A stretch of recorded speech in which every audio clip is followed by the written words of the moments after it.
Welcome to Screen Recap, your shortcut to movie magic. We break down the best films in minutes, keeping it fast, fun, and packed with all the essentials. The movie begins with a young man named John. John wakes up in the morning and decides not to go to school that day because he wants to play on the computer. He finds a message from his mother asking him to go out and buy food and household supplies, but John ignores the message and sits at the computer to play with his friends. While playing, he tells his friends in the game to turn on the TV immediately and watch the news. John becomes curious and turns on the TV where the news anchor is speaking, but suddenly the broadcast cuts off. John grabs his phone and finds there's no signal. He looks out the window and sees people running in panic, some attacking each other without any clear reason. He sees a girl biting her mother in a horrific scene. John is shocked and doesn't understand what's happening, and there's no rescue arriving. He then hears people shouting in his building. When he looks through the peephole, he doesn't see anyone, so he decides to open the door. Suddenly, his neighbor barges in, saying that people outside have gone crazy. His brother attacked him at home,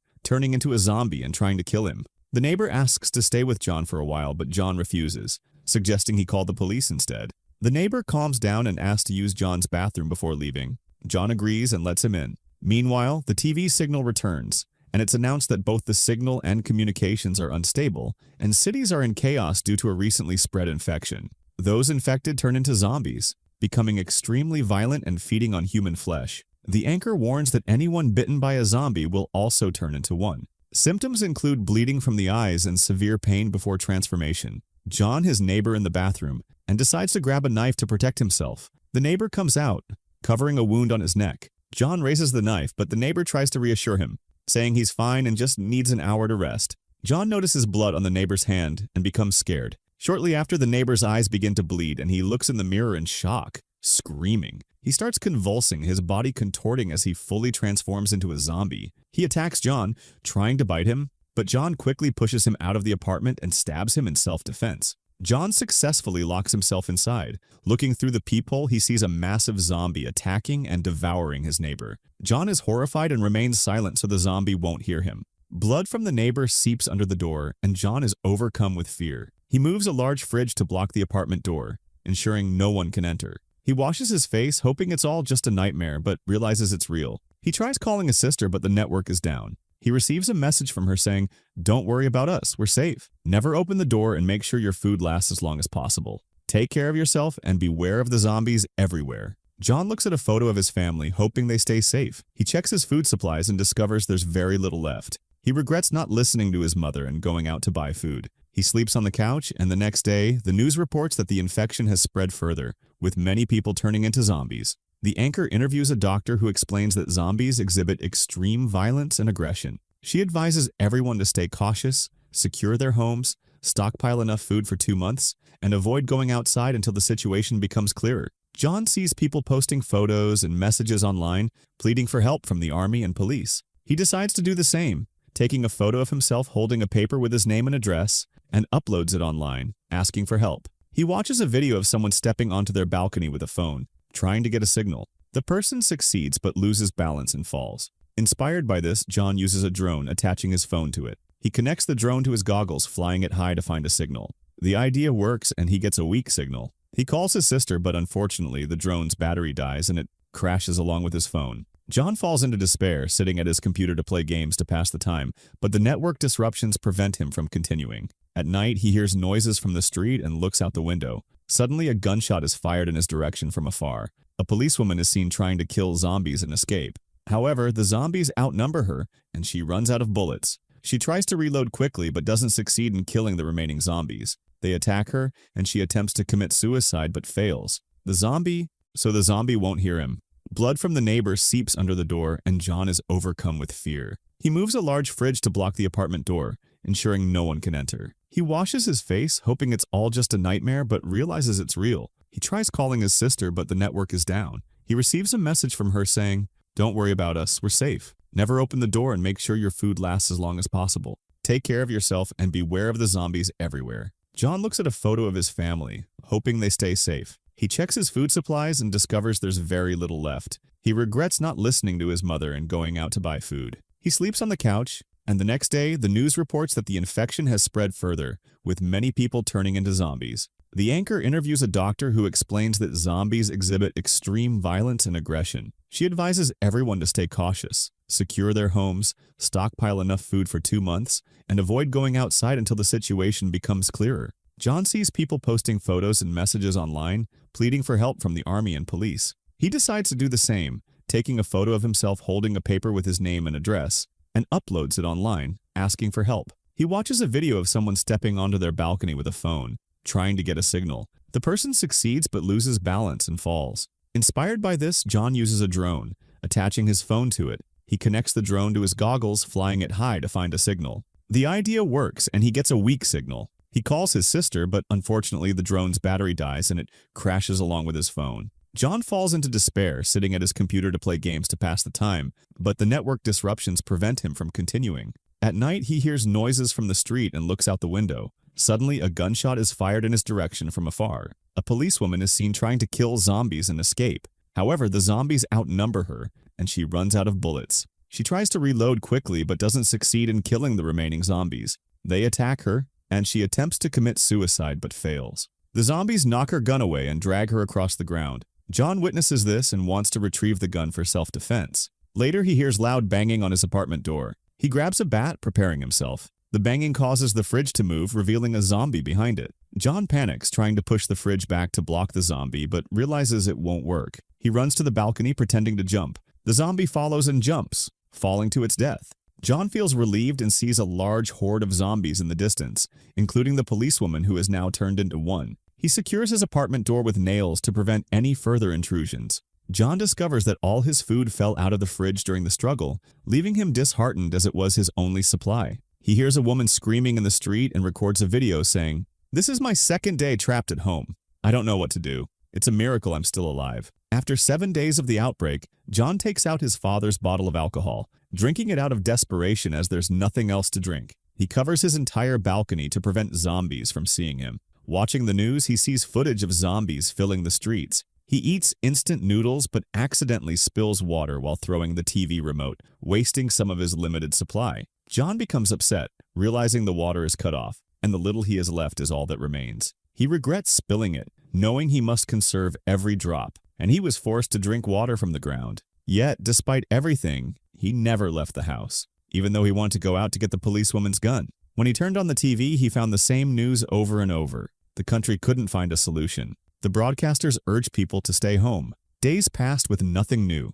He started drinking his father's alcoholic beverages and kept dancing. Due to his drunkenness, he imagined his family entering the room. When he saw his mother, he hugged her. Then he came back to his senses and realized it was just a hallucination. He cried because of his state and felt dizzy due to the lack of water. Then he received a voice message from his mother and tried to find a signal to listen to it. He missed her terribly and wanted to check on her, so he climbed out of the window to get a signal and respond to her. The move worked, and his mother answered. She told him they were at his father's company. Unfortunately, zombies invaded the company where his mother and sister were. He heard their screams as zombies attacked and killed them. He cried over them, filled with rage. He started destroying the house, breaking the TV. He went mad and left his apartment. He killed the zombie outside, screaming in despair. He saw his neighbor on the ground eating from a corpse. His neighbor began approaching him, and he yelled at him to back off. But John's loud voice attracted more zombies towards him. He ran quickly to get to the elevator, but there was a zombie inside, so he ran and hid, holding his breath to avoid being detected by the zombies. He sneaked back to his apartment. However, a blind zombie appeared behind him.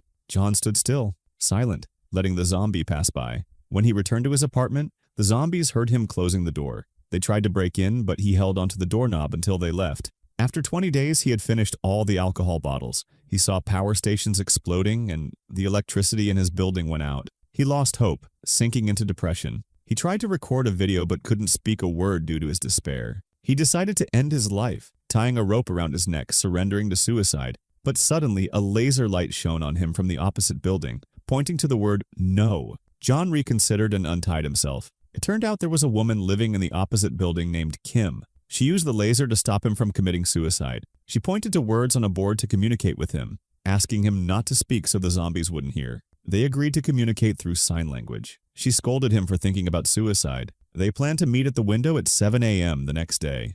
John felt joy knowing someone else was alive, regaining hope.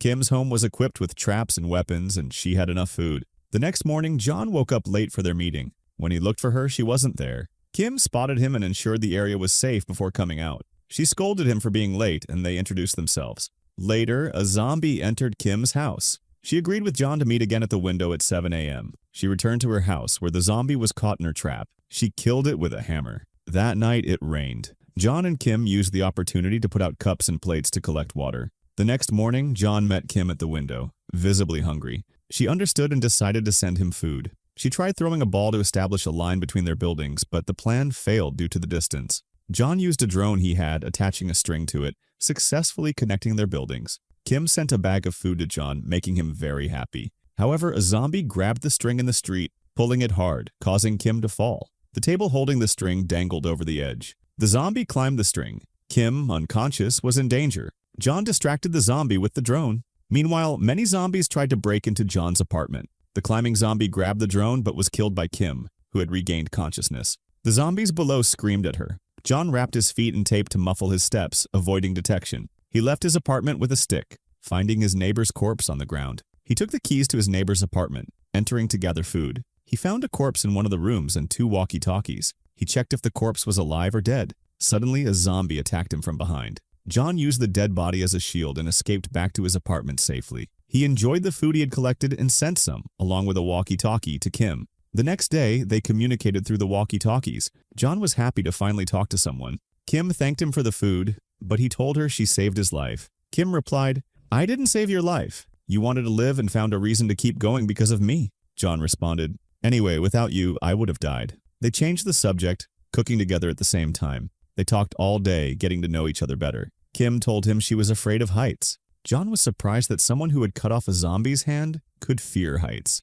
Kim explained, "I don't consider them human, so it was easy for me to cut off his hand." They both heard the sound of rain and were happy to collect water. It turns out that this wasn't the sound of rain. It was a large crowd of zombies running quickly and entering the building. Our 2 protagonists were lying on the ground, trying not to make any noise, but Kim accidentally knocked over a table, making a sound that the zombies heard. They began approaching Kim's apartment. She became very anxious and informed John of the disaster she was in. Naturally, John decided to help her by calling the phone in another apartment in Kim's building. The zombies were distracted by the sound and didn't break into Kim's apartment. Afterward, the 2 decided to leave the building, get to the street, and find a safe place. Kim believed there was a specific building where the 8th floor was safe and had no zombies. She assured John of this, saying she had been observing that floor for several days and hadn't seen any zombies there. Kim decided to risk her life and go down first. She tied herself with a rope, jumped out of her window, and fought off any zombies that got in her way, using her weapons to eliminate them. Despite their large numbers, she managed to handle them. John was impressed by her. She managed to retrieve a gun from the ground, and just as a zombie was about to bite her, John intervened and saved her. He then joined her, fighting the zombies. The 2 teamed up, fought off the zombies, and ran into the building. They locked the door, but the glass wouldn't hold for long, and the zombies were about to break through. Our heroes got into the elevator and were safe for a short time. They reached the 8th floor and inspected it, finding no trace of any zombies. They tried to open the doors of the apartments, but all were locked. Suddenly, they saw a zombie coming toward them, followed by a large horde seconds later. John managed to knock down a metal door in their path, delaying them and fighting them off until Kim managed to open one of the apartments. A man pulled her inside, threw a smoke grenade, and called for John to come in. John entered, and they were safe. However, Kim was suspicious of the man and asked him who he was. The man, named Song, told her she should thank him. Kim was surprised to find a man living there and said she had been certain no one was on the 8th floor. Sang replied that he also thought he was the only one alive in the area. He offered them water, but Kim was still uneasy. When she saw him drink from the same water, she felt reassured and drank. Sang also offered them food, telling them to eat until the rescue team arrived. They were shocked and overjoyed to learn that a rescue team was coming. Sang explained that he had learned this from the television. John was so happy that he hugged Kim, feeling hopeful about surviving. However, minutes later, John lost consciousness. It turned out that Song had drugged their food. Kim couldn't react in time and also passed out. Sang dragged her into one of the rooms, tied her up, and locked her inside. When Kim woke up, she found a zombie tied up next to her. Sang, from outside, released the rope holding the zombie, causing it to move closer to Kim. It turned out that the zombie was Sang's wife, and he wanted her to feed on any human to survive. He let her attack Kim. At the same time, John woke up, pointed a gun at Sang, and called him a monster. Sang replied that he was trying to save his wife from death. He let go of the zombie's rope and John ran to grab it, pulling the zombie away from Kim. Sang grabbed a knife and told John to let his wife eat Kim, promising to let him live and give him any food he wanted. Sang pleaded with John to agree, but John couldn't hold onto the rope for long, and it slipped from his hands. Kim screamed, and John tried to open the door. Sang fell to the ground. Suddenly, Kim stopped screaming, making them think she had been bitten. Sang opened the door to see what had happened, but his wife, the zombie, attacked him. Kim grabbed the gun and pointed it at them. Sang allowed his wife to feed on him, and she devoured him completely. Kim shot and killed them both. The gunfire attracted all the zombies in the area to their apartment. Kim and John heard the sound of zombies approaching, and they became hopeless, thinking this was the end. Kim handed the gun to John and asked him to shoot her. After some hesitation and tears, John agreed. But suddenly they heard the sound of helicopters. They looked out the window and saw the helicopters. They rushed to the roof, hoping to be seen by the helicopters. They threw smoke bombs and fought off any zombies that stood in their way. While climbing the stairs, the zombies managed to knock Kim down. John intervened and saved her, trying to hold them off with a bicycle. He ordered Kim to go to the roof and signal the helicopter. She made it to the roof, but the helicopters had already left. John followed her, locking the door behind him to buy some time. He was devastated to find that the helicopters had left. He shouted and called for help, realizing this was truly the end. The zombies broke through the door and rushed toward them. John killed 2 of them with the gun, but he ran out of bullets. Suddenly, a military helicopter appeared, and soldiers opened fire on the zombies, killing them one by one. John and Kim were rescued and boarded the helicopter, which flew them to safety. Miraculously, our heroes survived. They heard on the radio that over 50,000 people in the city had been infected, and that the city was nearly deserted. The military revealed that they had located John through the photo he had uploaded. And with that, the episode concluded. Don't forget to like, subscribe to the CH Component Placement, subscribe to the channel, and activate the bell to receive all new updates.